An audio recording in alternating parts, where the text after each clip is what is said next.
سبيل مريح تنهدى يا صاحي كي تستريح وبث. Jadi bukan kerannya dibeginikan, sikunya dibeginikan, takut, bukan. Yang pokok dalam wudu itu ada 4. Sisanya sunnah. Awas, kalau yang 4 ini tidak sempurna maka batal wudunya. 1, fagsilu wujuhakum, basuh wajahnya. Kalau disebutkan wajah dalam bab wudu, itu tidak ada yang lain kecuali bagian tampak muka. Jadi ya. Kalau yang punya jenggot, itu termasuk janggutnya di selai-selai.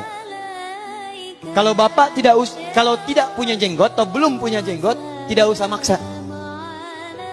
Karena sunnah dalam hadis jenggot itu sunnah merawat, bukan menumbuhkan. Silakan buka tentang babul liha, bab jenggot.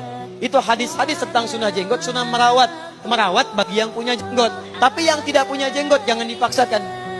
Sekarang kita mulai. Bagaimana cara berwudu yang baik? Perhatikan baik-baik. Kata Quran fagsilu, membasuh wajah, kalimat Qurannya menggunakan kata ghasala. Ghasala itu ambil airnya, tumpahkan di tempat yang dibasuh. Ambil airnya, tumpahkan di tempat yang dibasuh. Mohon izin, tahan sebentar Mas. Sini Mas. Ambil airnya. Misal contoh, ghasala itu bukan ditumpahkan, ambil air, tumpahkan di tempat yang akan dibasuh gini. Yang telunjuk itu kemudian menghapus atau menghilangkan kotoran di sela-sela mata. Contoh. Yang jempol menghilangkan kotoran di sela-sela telinga bagian belakang di sini. Ya. Kalau misalnya saya mulai ambil airnya, kemudian saya tumpahkan di sini. Yang telunjuk membersihkan di jari-jari di sini, di sela-sela mata. Yang jempol kemudian membersihkan di sela-sela di bawah telinga sini. Kemudian selesai. 1. Tahan sebentar ya, ini praktek dulu sebentar. 2. Wa aidiakum ilal marafiq, ini yang sering keliru. Dan tangan sampai siku. Ingat, tangan bahasa Arabnya yadun. Tapi dalam ibadah itu selalu diberikan batas. Misal, ini kafun. Ini asabi'.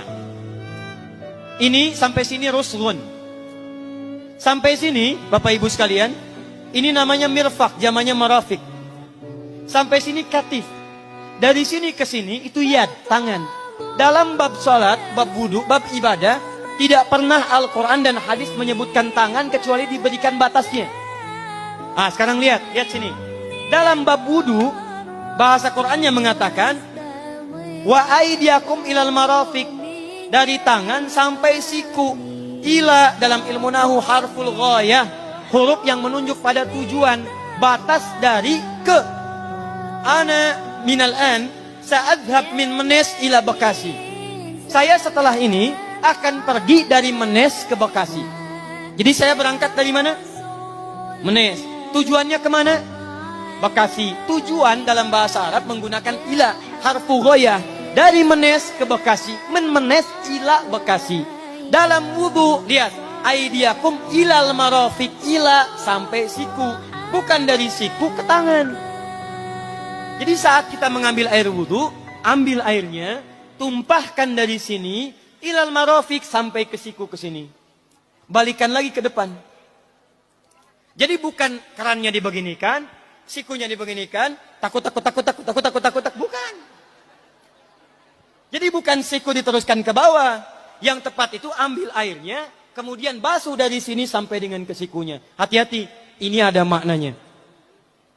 Dan jika benar di hadis Muslim, jika orang wudunya benar seperti ini, maka bersamaan dengan jatuhnya air wudu itu, jatuh pula dosa-dosa dan kotoran yang melekat pada anggota tubuhnya. Tidak cukup dengan amin, nanti kita lihat dulu. Teruskan, saya baru caranya dulu nih. Awas. 3. Wamsahu biru'usikum. Wamsahu, lihat. Untuk wajah pakai ghasala, basuh.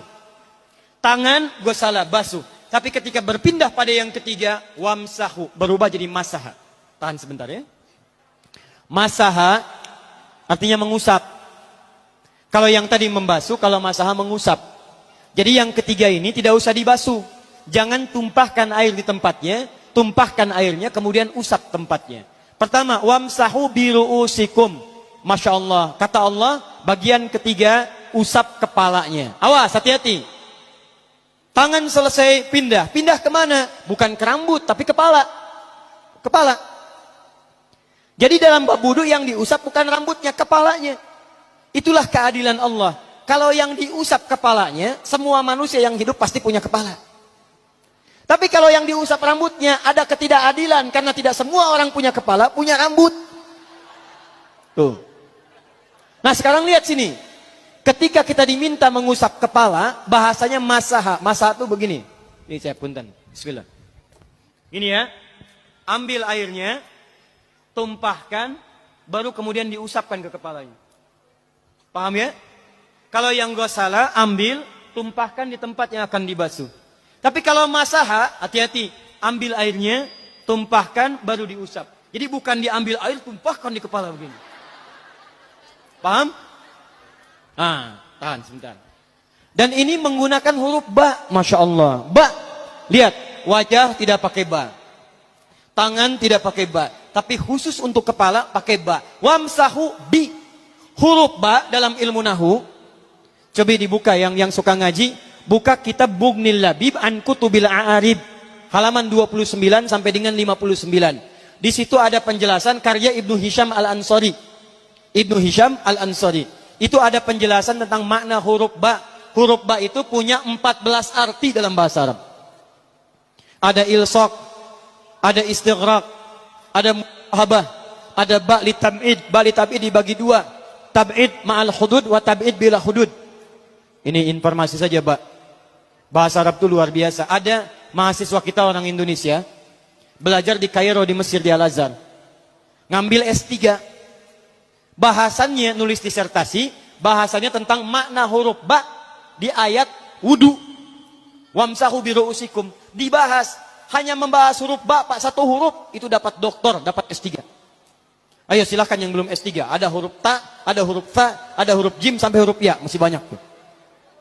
Nah, yang ba ini, ba, kenapa pakai ba? Kata para ulama, dari huruf ba yang 14 ini ada 3 makna yang diterapkan dalam ayat wudu. Satu, istighraq. Istighraq itu membasuh keseluruhan. Jadi kalau kita ingin wudu, ambil airnya tumpahkan, basuh keseluruhan dari depan sampai ke belakang begini. Balikan lagi. Yang kedua, at-tab'id ma'at tahdid. Sebagian tapi dengan batas. Kata Imam Asy-Syafi'i, di mana batasnya ubun-ubun? Diboleh kalau kita mau wudu, misalnya ibu tidak bisa membasuh keseluruhan. Sedang pakai kerudung misalnya, jilbab nggak bisa dibuka. Tempat wudunya terbuka, Anda tinggal ambil air wudu, kemudian tumpahkan sedikit, boleh diusapkan bagian kepala sampai ubun-ubun, sah wudunya. 3, at-tab'id min duni tahdid. Sepanjang disebut bagian kepala, masuk kepala nggak ada batas. Ini kepala bukan? Ini kepala? Ini kepala?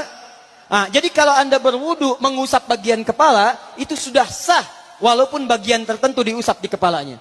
Kapan ini dipraktikkan? Kata Imam Malik, kata Imam Abu Hanifah, ini dipraktikkan kalau seorang memiliki satu sakit di kepalanya yang tidak memungkinkan dibasuh keseluruhan. Misal, mohon maaf, ya ada orang misalnya, mohon maaf ya, tiba-tiba sedang jalan di kebun, tuh jatuh duren. Bu, anak duren ya, jangan durennya yang besar. Tiba-tiba nimpa misalnya, duren teh bahasa rangatnya kadu, Bu, ya. Kadupak, kaduhung, ya, dan seterusnya. Kadu. Nah, nimpa kepalanya, bocor misalnya. Kemudian dalam bocor itu diperban, kata dokter tidak boleh kena air.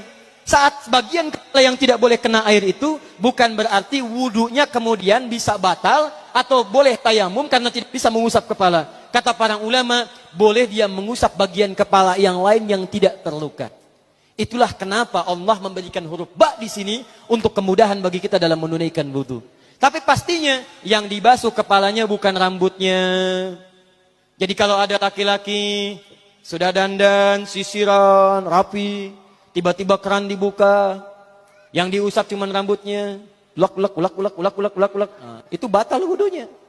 Tidak sah. Harus diulang. Terakhir kaki. Kaki dibasuh sampai dengan bagian mata kakinya, dan ini tidak perlu saya terangkan karena mudah bagi kita untuk mempraktikkan.